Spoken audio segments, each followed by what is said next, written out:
Hello friends, welcome back to my channel Momkom BD. আজকে আমরা তৈরি করব রেটিনল স্যালাড। এটা অত্যন্ত পুষ্টিকর বাচ্চার জন্য, তবে খুব ছোট বাচ্চার জন্য না, যারা 5 বছর প্লাস তাদের জন্য এবং বাচ্চার মায়েদের জন্য। এখানে আমরা নিয়ে নিচ্ছি উপকরণগুলো। আমাদের লাগছে বেবি টমেটোস, ডালিমের কোয়া, বিটরুট, শসা, গাজর এবং ড্রাগন ফ্রুট।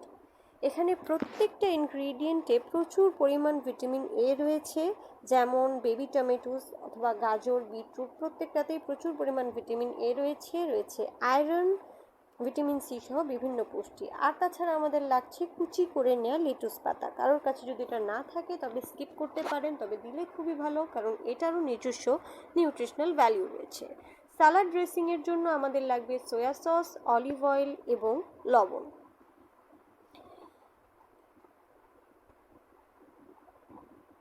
সালাড ড্রেসিংটা আমরা রেডি করব শেষের দিকে। এবার আমরা প্রত্যেকটা ইনগ্রিডিয়েন্টকে কেটে নিব। এখানে গাজরটাকে আমি গ্রেট করে নিয়েছি আর বাকিগুলোকে কিউব করে ডাইস করে নিয়েছি।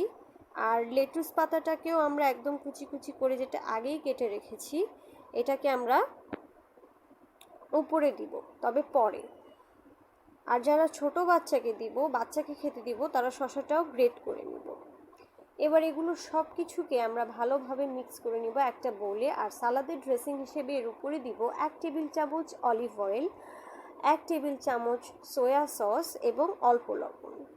এটাকে যতটা হেলদি রাখা যায় ততই ভালো। যদি বড়রা খাবো তাহলে লবণের পরিমাণটা কম দিয়ে দিব। ছোটদের ক্ষেত্রে স্বাদ মতো লবণ দেওয়া যেতে পারে। যেহেতু এটা 1 বছর প্লাস বাচ্চারা খাবে, এর জন্য লবণ দিতে কোনো সমস্যা নেই। ইনফ্যাক্ট 1 বছর না, আমি বলবো এটা একটু বেশি বড় বাচ্চাদের দেয়াই ভালো, কারণ এটাতে অনেকগুলো কমপ্লেক্স ইনগ্রিডিয়েন্ট রয়েছে, যেটা ছোট বাচ্চাদের জন্য না। তৈরি হয়ে গেল রেটিনল স্যালাড। এর রয়েছে নানান রকম উপকারিতা, তবে সবচেয়ে বেশি উপকারী হচ্ছে এটা চুলের জন্য সবচেয়ে বেশি ভালো, মায়েদের জন্য। এছাড়া বাচ্চাদের চোখের জন্য, আয়রনের জন্য, রক্ত শূন্যতার জন্য খুবই ভালোভাবে কাজ করবে। Thanks for watching.